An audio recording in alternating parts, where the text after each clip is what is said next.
Hello everyone. तो दोस्तों, बहुत बड़ी गुड न्यूज़ है फॉर गेट 2020, गेट 2020, 19, 2020 एंड 2021 का गेट का स्कोर कार्ड जिसके पास है उनके लिए बहुत अच्छी खुशखबरी है। यहाँ पर पहले रिक्रूटमेंट मैंने कभी सुना नहीं था। एस जे वी एन का फुल फॉर्म मैंने यहाँ पर पहले देख लिया यार। सतलुज जल विद्युत निगम। ऑब्वियस बात है कि हिमाचल प्रदेश के आसपास ही होगा। ठीक है, तो यहाँ पर बहुत अच्छा रिक्रूटमेंट निकाला है। इसके अंदर सिविल इंजीनियर वाले भी अप्लाई कर सकते हैं। तो फटाफट से देख लेते हैं इसके अंदर रिक्रूटमेंट प्रोसीजर क्या है, कितनी कितनी वैकेंसी है, कौन सी स्टार्टिंग डेट है, कौन सी लास्ट डेट है। तो कुछ नहीं करना दोस्तों, आपको सिर्फ और सिर्फ यहाँ पर सर्च करना है एस जे वी एन पे। SJVN पे सर्च करोगे, जॉब वाले सेक्शन में जाओगे तो वहां पर करंट जॉब बताएगा। सबसे पहले याद रखना कि यहाँ जो हिंदी लिखा हुआ है, आपको पहले हो सकता है कि हिंदी के अंदर वेबसाइट खुले, तो ये हिंदी का पहले इंग्लिश कर लेना। ये जो ऊपर हिंदी दिख रहा है ना, इसका पहले इंग्लिश कर लेना यहाँ पर। ठीक है, तो इंग्लिश करोगे तो आपको बढ़िया से समझ में आएगा। ठीक है, यहाँ पर इंग्लिश करोगे तो आपको करंट जॉब्स के अंदर दिखेगा detail advertisement for recruitment of field engineers through GATE. ठीक है, और यहाँ पर ये हिंदी के अंदर भी है। जिसको हिंदी के अंदर समझ में आता है वो हिंदी वाला ओपन कर लेना, और जिसको इंग्लिश के अंदर समझ में आता है वो इंग्लिश वाला ओपन कर लेना। लेकिन यहाँ पर डिटेल के अंदर हम देखते हैं कि कौन से इंपॉर्टेंट पॉइंट है, कौन से इंपॉर्टेंट चीजें जो आपको ध्यान रखनी है। तो ये एडवर्टाइजमेंट ओपन करोगे तो यहाँ पर एडवर्टाइजमेंट ओपन हो चुका है दोस्तों।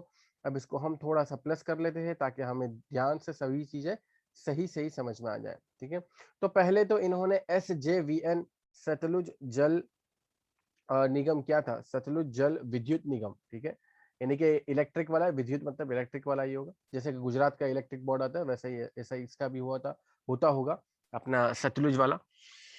तो सबसे पहले तो ये हिमाचल प्रदेश के अंदर है और ये एक पब्लिक सेक्टर है। ठीक है, PSU ही है, एक पब्लिक सेक्टर अंडरटेकिंग ही है, हिमाचल प्रदेश के अंदर है। ठीक है, और कंपनी जो है वो मिनी रत्ना माने है। आपको पता होगा PSU की 3 कैटेगरी, अगर नहीं पता तो अभी पता कर लो। PSU की 3 कैटेगरी होती है। एक तो होती है महारत्न, महारत्न, एक होती है नवरत्न, एक होती है नवरत्न, और एक होती है मिनी रत्न। ठीक है, एक होती है मिनी रत्न। तो ये जो कंपनी है PSU SJVN, ये मिनी रत्न की कैटेगरी में आती है। ठीक है, मिनी रत्न की कैटेगरी में आती है ये वाली PSU। अब यहाँ पर शुरुआत में तो इन्होंने अपनी कंपनी के बारे में ही बताया है कि तुम थोड़ा कंपनी के बारे में जान लो। तो इतना पोर्शन तो उन्होंने कंपनी के बारे में ही जान दिया है, इतना पोर्शन तो कंपनी के बारे में ही जाने दिया है। और उसके बाद फिर यहाँ से स्टार्ट किया है गेट के बारे में। ये लोग रिक्रूटमेंट करना चाहते हैं civil, electrical and mechanical engineering, information technology through GATE. बहुत अच्छी चीज है यार। धीरे धीरे कोरोना जैसे जैसे निकल रहा है वैसे वैसे गेट वालों के लिए अपॉर्चुनिटीज आती रही। इवन 2021 वालों की नहीं, बल्कि 2020 का साल जिसका खराब हो गया था उनके लिए भी अपॉर्चुनिटी आ रही है, 2019 वालों के लिए भी अपॉर्चुनिटी आ रही है। और ये अच्छी बात है यार, 3 साल का, 3 इयर्स का अगर स्कोर कार्ड PSU वाले भी मेंटेन करते हैं, मेंशन करते हैं कि वो भी वैलिड रखेंगे। लेकिन बहुत सारी PSU जैसे कि IOCL वगैरह है, वो सिर्फ और सिर्फ करंट ईयर का ही वैलिड रखती है। इस बार अलग बात है कि वो पिछले साल जो कुछ वो प्रॉब्लम हुई थी कोरोना के कारण, तो उन्होंने फिर थोड़ा इंक्रीमेंट किया है कि भाई ठीक है चलो 2020 वाले भी चल जाएंगे। बट जनरली क्या होता है कि PSU जो होता है वो एक करंट ईयर का जो गेट स्कोर होता है वही वैलिड करता है। अब धीरे धीरे ट्रेंड देखने को मिल रहा है कि 3 साल का जो यहाँ पर गेट का स्कोर कार्ड होगा वो वैलिड दिखा रहा है। यहाँ पर भी सिविल, इलेक्ट्रिकल, मैकेनिकल इंजीनियरिंग के अंदर जॉब्स आई हुई है। The engagement shall be purely, अरे भाई यहाँ पर क्या लिखा हुआ है, the engagement shall be purely temporary and on contract basis for an initial period of 3 years. The contract period may further be extended on yearly basis for 2 more years depending upon the work requirement and the performance of the individual. The engagement will not entitle him or her to claim for regular employment in SJVN or any relaxation in case of any requirement for any post in SJVN. भाई ये तो मैंने भी अभी पढ़ी, तू भी very honest. ये जो लाइन है ना पूरी, इसको हाईलाइट कर दूं क्या, ये पूरी लाइन को हाईलाइट कर दूं? बहुत ही इंपॉर्टेंट लाइन है यार। मेरे को तो लग रहा था कि यार अब पूरा परमानेंट बेसिस होगा, लेकिन ये तो यहाँ पर मेरे को दिख रहा है कि ये तो कॉन्ट्रैक्ट बेसिस पर लग रहा है। ये पूरी लाइन को हाईलाइट कर देता हूँ मैं। The engagement shall be purely temporary on contract basis for an initial period of 3 years.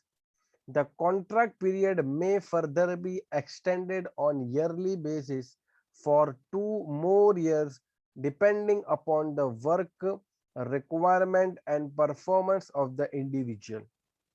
ठीक है, इंडिविजुअल का परफॉर्मेंस और वर्क पर रिक्वायरमेंट के बेसिस पे 2 साल का और एग्रीमेंट आगे किया जा सकता है.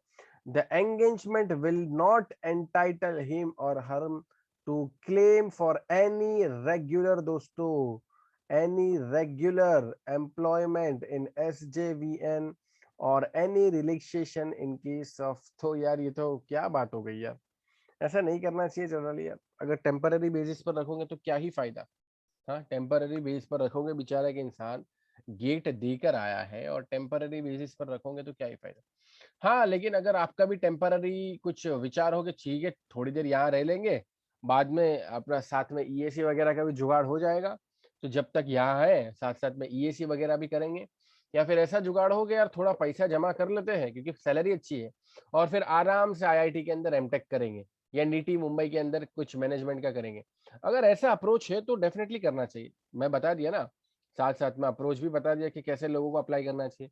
जिनको IIT में जाना है बाद में, या जिनको बाद में सोच रहे कि थोड़ा पैसा कमा के आराम से अपना एमटेक करेंगे, वो वाले जा सकते हैं. या थोड़ा पैसा कमा के अपने कुछ अपना बिजनेस स्टार्ट करेंगे, वो वाले भी कर सकते हैं. या थोड़ा पैसा कमा के अपने NIT मुंबई के अंदर चले जाएंगे, वो वाले भी कर सकते हैं. या सोच रहे हो क्या थोड़ा पैसा भी साथ में कमा लेते हैं और साथ साथ में EAC वगैरह का भी जुगाड़ कर लेते हैं, वो वाले भी कर सकते हैं. बाकी ये टेम्पररी है तो बहुत बुरी चीज है यार. ये क्या बात हुई यार, इतना बेचारा इंसान गेट देकर आ रहा है और टेम्पररी लिख रहे हो. चलो कोई बात नहीं, खैर नोटिफिकेशन में आगे बढ़ते हैं. टेंटेटिव वैकेंसीज एंड रिजर्वेशन, तो अच्छी बात ये है कि थोड़ी सी इंक्रीमेंट दिख रहा है यहाँ पर वैकेंसी के अंदर. 1-2 वैकेंसी नहीं है, 30 पूरी वैकेंसी है सिविल इंजीनियरिंग के अंदर. ठीक है, और अनरिजर्व वाले अपने इसके अंदर 14 है अनरिजर्व, बाकी देख सकते हो. बाकी लोग EWS, OBC, SC, ST वाले भी देख सकते हो. इलेक्ट्रिकल इंजीनियर, अब ये सारे फील्ड इंजीनियर लिखा है, मतलब लगता है कि सबको साइट पे भेजेगा लगता है ना, इसलिए इन्होंने फील्ड इंजीनियर लिखा है सबके साथ. और ये बाकी सारी चीजें देख सकते हो. टोटल यहाँ पर अगर अनरिजर्व के अंदर देखें तो टोटल 33, लेकिन हम तो सिविल वाले की देखेंगे. तो सिविल वाले की देखने जाए तो सबसे ज्यादा है वैकेंसी 14. ठीक है, कंपेयर टू अदर ब्रांचेस. अच्छी बात है, सिविल वालों के लिए ज्यादा वैकेंसी है. तो अब बात करें कि वैकेंसी डिस्ट्रीब्यूशन तो आपने यहाँ पर देख लिया. अब बात आगे करें दोस्तों, तो बात आगे कुछ इस तरीके से की जाएगी कि यहाँ पर एलिजिबिलिटी क्राइटेरिया कौन है, वैलिड गेट स्कोर. और यहाँ पर इनका एक बहुत ही जबरदस्त एक क्राइटेरिया इन्होंने रखा है जो मुझे काफी अच्छा लगा पर्सनली. वो इन्होंने लिखा है valid GATE score in GATE 2021, 20 and 19. ये तो है, लेकिन इसको पढ़ो दोस्तों, इसको ध्यान से पढ़ो. मैं इसको हाईलाइट भी कर दूं, मैं इसको हाईलाइट भी कर देता हूँ. ठीक है, यहाँ पर the candidate should have the candidate should have the candidate should have appear in corresponding paper of gate 2021, 20 and 19. और फिर साथ में लिखा हुआ है shown in the following table and qualified the same with at least 50% of marks out of 100. जिसके 50 marks आए हैं अनरिजर्व्ड के अंदर, वो वाले अप्लाई कर सकते हैं. 50 मार्क्स से ऊपर, 50 मार्क्स से ऊपर वाले अनरिजर्व्ड के अंदर अप्लाई कर सकते हैं. और अगर हम बात करें SC ST PWD की, तो उनके 100 के अंदर से 40 मार्क्स आने चाहिए, तभी वो अप्लाई कर सकते हैं दोस्तों. GATE exam which shall be 40 marks out of 100 in SC ST. तो बहुत अच्छी बात है यार ये तो.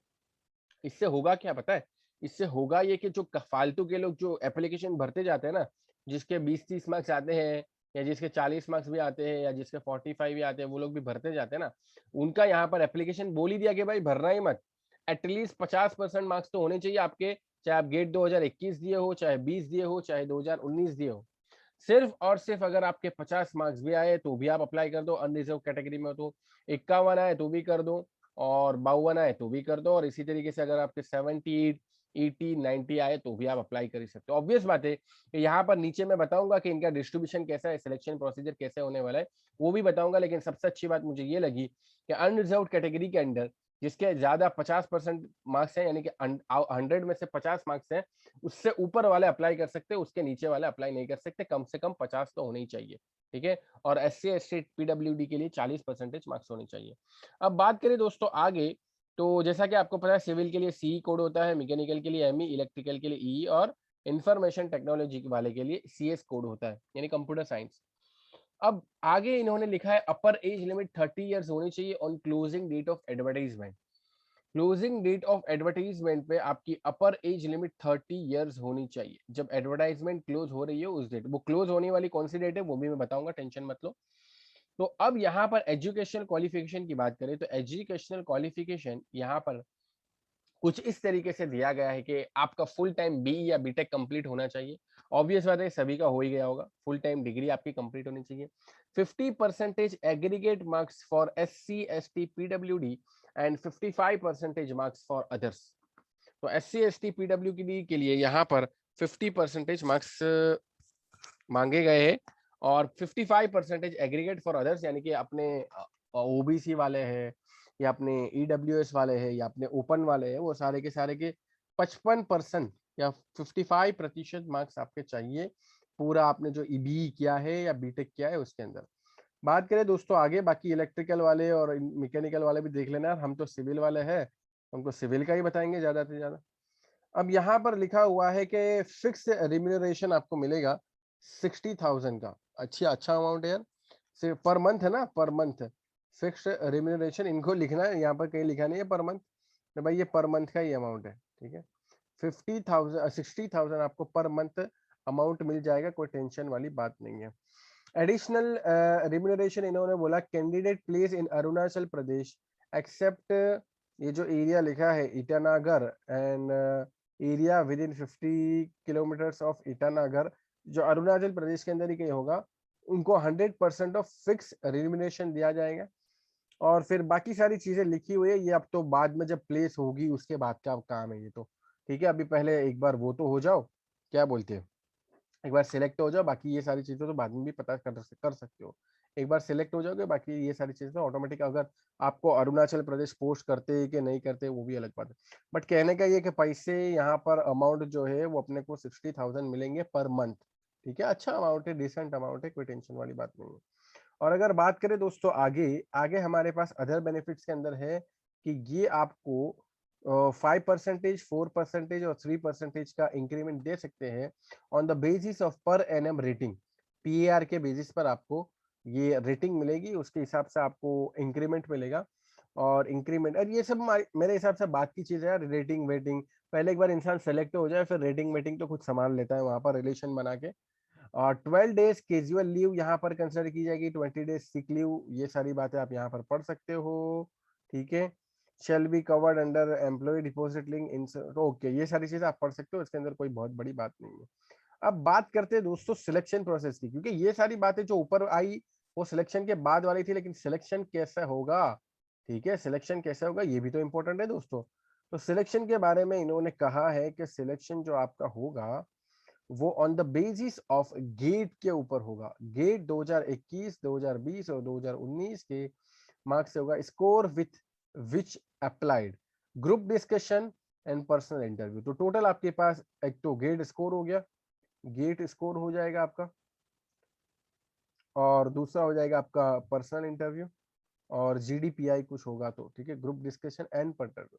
तो पर्सनल जीडीपीआई आपका हो जाएगा, और ये तीनों को कंबाइन करके इनका डिस्ट्रीब्यूशन भी नीचे दिया हुआ है, थोड़ी देर में हम उसकी तरफ भी आते हैं। बट मेनली आपके सिलेक्शन के लिए 3 काम लगेगी, उसके अंदर सबसे ज्यादा वेटेज ऑब्वियस बात है गेट स्कोर का रहेगा, गेट स्कोर का वेटेज सबसे ज्यादा रहेगा। Eligible candidate should have appear for the corresponding paper that is civil engineering, electrical and etcetera. और आपके जो based on the normalised marks out of 100 in GATE exam, और ये सारी चीजें कंसिडर की जाएंगी। और अगर आपने अगर रजिस्टर किया तो आपको ईमेल आईडी के थ्रू बताया जाएगा आपका एप्लीकेशन स्टेटस क्या है, और आपको इंटरव्यू या ग्रुप डिस्कशन के लिए बुलाया जाएगा कि नहीं लिया जाएगा।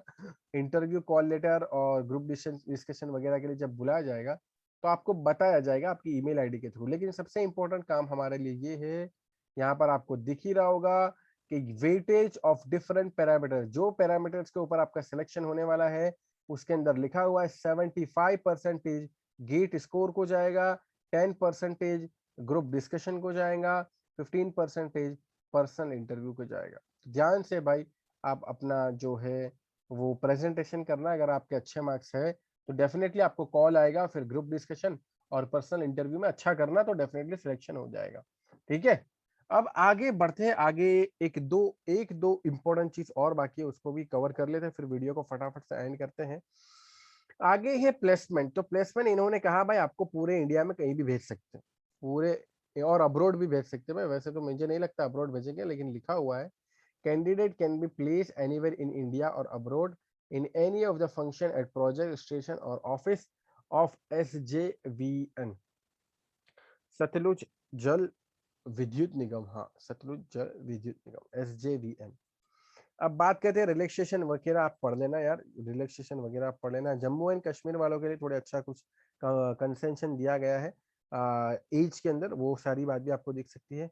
जनरल कंडीशन भी पूरी यहाँ पर बताई गई है। Only Indian nationals of age 18 years और अबो आर एलिजिबल, और ये सारी बात पढ़ सकते हो। लेकिन सबसे अच्छी बात ये पढ़ना दोस्तों, आंख बंद करके मत पढ़ो, अप्लाई आंख बंद करके मत करो। मैं हमेशा बोलता हूँ अपने स्टूडेंट को, आंख बंद करके कभी अप्लाई मत करो, पूरा नोटिस पढ़ लो। The engagement of the candidate is purely temporary in nature and on contract basis for an initial period of 3 years.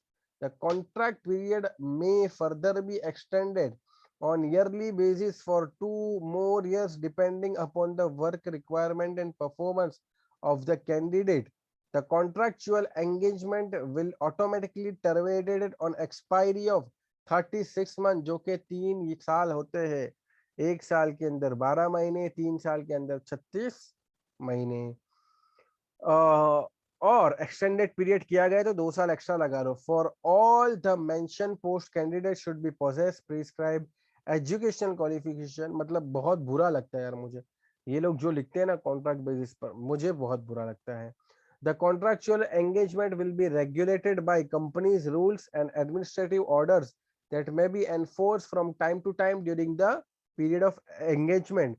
The candidate engaged will not be entitled for claim of any regular employment. कोई भी regular employment यहाँ पर claim नहीं कर सकता eight SJVN or any relaxation in case of any recruitment. ठीक है, इन्होंने पहले ही बता दिया भाई, हमारा जो रूल है वो रूल रहेगा, आप ज्यादा कुछ नहीं कर सकते यहाँ पर। The candidate can apply with grade score, ये भी जनरल स्ट्रेस है यहाँ पर, जो हमने पढ़ लिया है वही है। आपके 50 मार्क्स से ज्यादा होने चाहिए गेट के अंदर, अगर आप अनरिजर्व्ड के अंदर आते हो तो। और अगर आप SC ST PW में आते हो तो आपको 40 मार्क्स से ऊपर मार्क्स होने चाहिए, तभी अप्लाई करना। तो यहाँ पर जो भी SC ST कैटेगरी का है, जिसके अच्छे मार्क्स आए तो उनके लिए बहुत अच्छी अपॉर्चुनिटी है।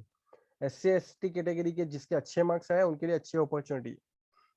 बात करें आगे दोस्तों, तो आगे हमारे पास है in case it is detected at any stage that a candidate does not fulfil the eligibility criteria. और सारे इंस्ट्रक्शन जो इन्होंने लिखे 15-16 वो आप पढ़ सकते हो। हाउ टू अप्लाई, तो हाउ टू अप्लाई में इन्होंने लिखा है candidate should have registered themselves and appeared for the corresponding paper of gate.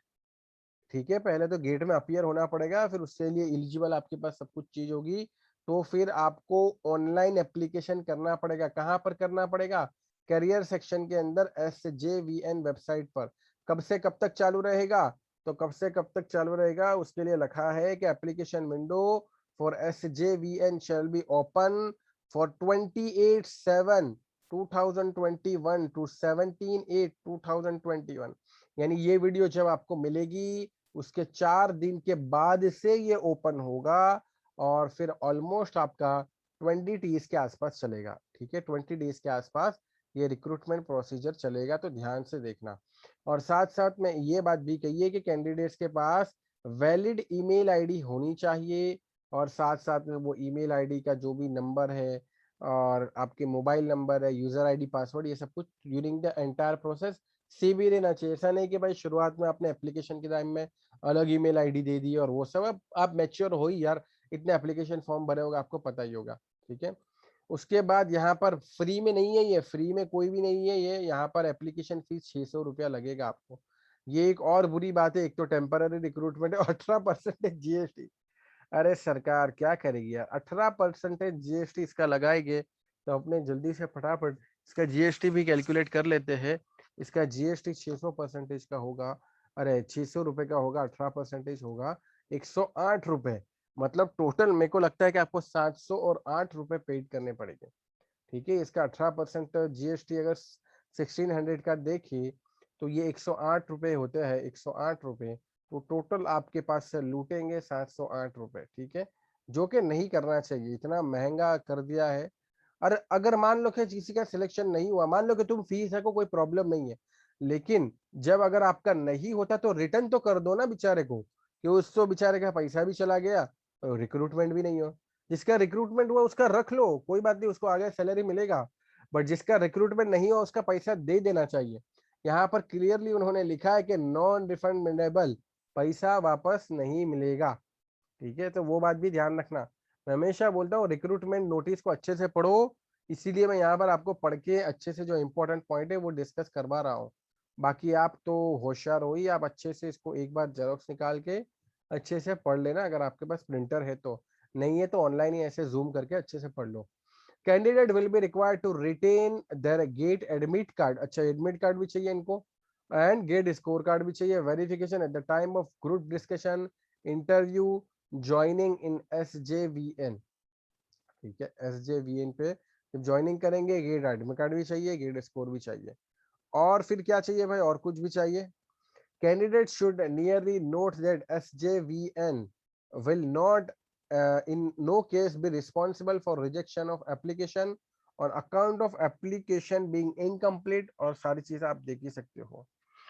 Candidates are advised to be aware of fraudulent persons agencies, और ये सारी चीजों का पता होना चाहिए, कोई आपसे रिक्रूटमेंट के बेसिस पर आपके पैसे न मांग ले, अनलेस के वो ऑफिशियल कंपनी हो तो बात अलग है। Please ensure that email send to your mail box is not redirect to your junk or spam folder. Candidate are advised to SJVN website regularly for or information. पूरा हमने पढ़ लिया, इंपॉर्टेंट डेज देख लो, 28/7/2021, 17/8/2021 यहाँ स्टार्टिंग डेट है और ये closing date है। अभी 4 दिन के बाद स्टार्ट होने वाला है। जिनको अप्लाई करना है सारे डॉक्यूमेंट लेके रेडी हो जाओ, फिर से एक बार अपने हिसाब से ये पढ़ लो नोटिफिकेशन और फिर रेडी हो जाओ। मेरे को पता है यार, मेरे बहुत सारे स्टूडेंट इसके अंदर एलिजिबल है, उन्हीं के लिए बना रहा हूँ। ठीक है, मेरे को भी पता है, इसीलिए उन्हीं के लिए बना रहा हूँ, उनको नहीं पता होगा इसलिए वीडियो बना रहा हूँ। तो दोस्तों इसी के साथ वीडियो को एंड करते हैं। Bye, take care.